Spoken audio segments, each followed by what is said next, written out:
Hi everyone, I'm Andrei, and in this video we are going to have a look at the present simple in English. The present simple form is the most basic and simple form of any verb. We definitely use it all the time. I'm sure it's very familiar to you.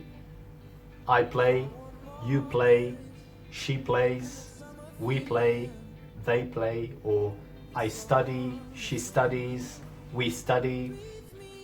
Did you notice? When it's I, you, we, or they, we don't change the verb. We keep it as it is. I play, you play, we play, they play. But when it's he, she, or it, we would add an S at the end. He plays, she plays, it plays. Does it sound like the easiest thing you've ever heard? Well, there is something a bit more tricky about it. When verbs end in TCH, like watch, for example, or in CH, like coach, or in X, like fix, in double S, like for example press, or in O, like to go, we don't add an S to he, she, or it. We add ES. So he watches, not watches.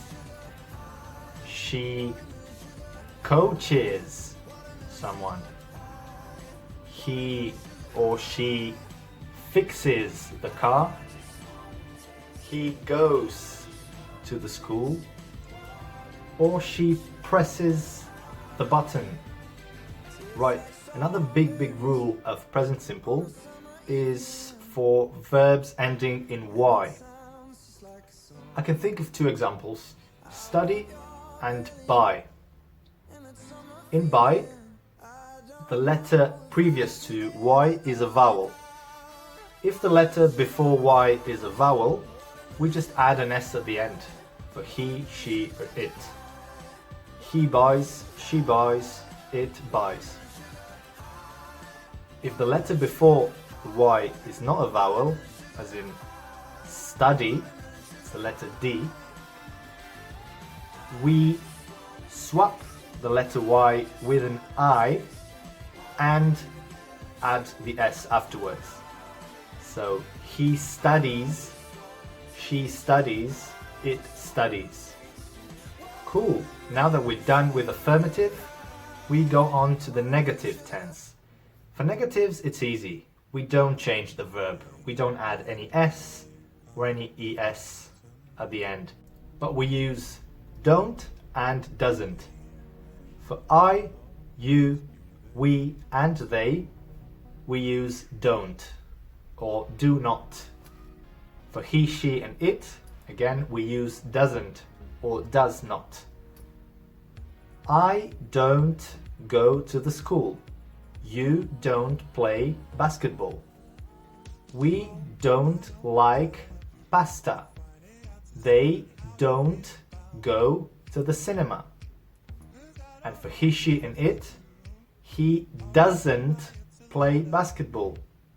She doesn't like pasta. It doesn't run fast.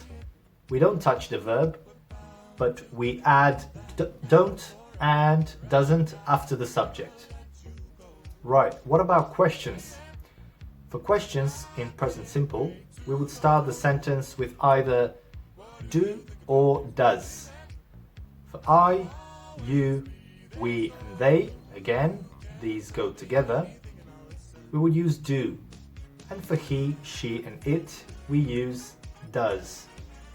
So do I plus the verb. Do I like pasta? Do you go to the school? Do we run fast? Do they go to the park? And for he, she, and it, does he know the question? Does she like burgers?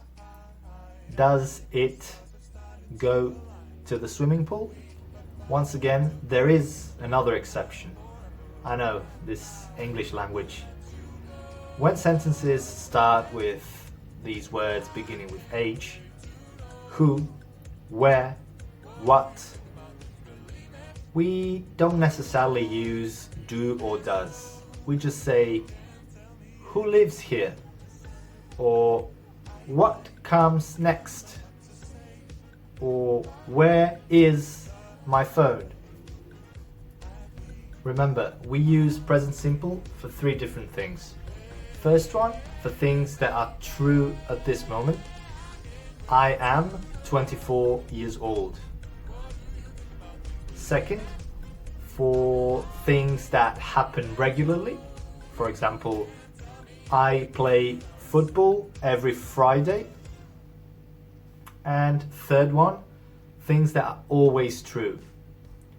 Like the human body has 2 arms and 2 legs. Okay? Now, if you see some other words between the subject and the verb, don't get scared, okay? It's fine.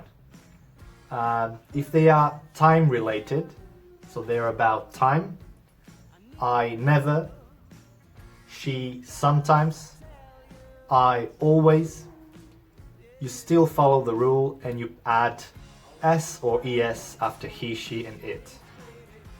If that word between the subject and the verb it's not time related, so it's can, might, would, I can, I would, she might, then you don't follow the rule.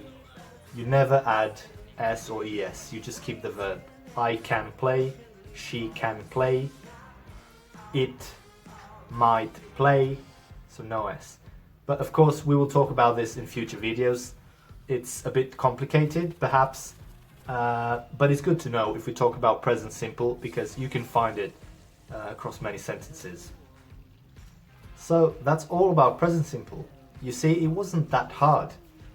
Well, maybe a little bit. But keep an eye on the documents and activities I will upload about present simple. And I see you very, very soon with new videos and activities. Have a great day. Bye bye.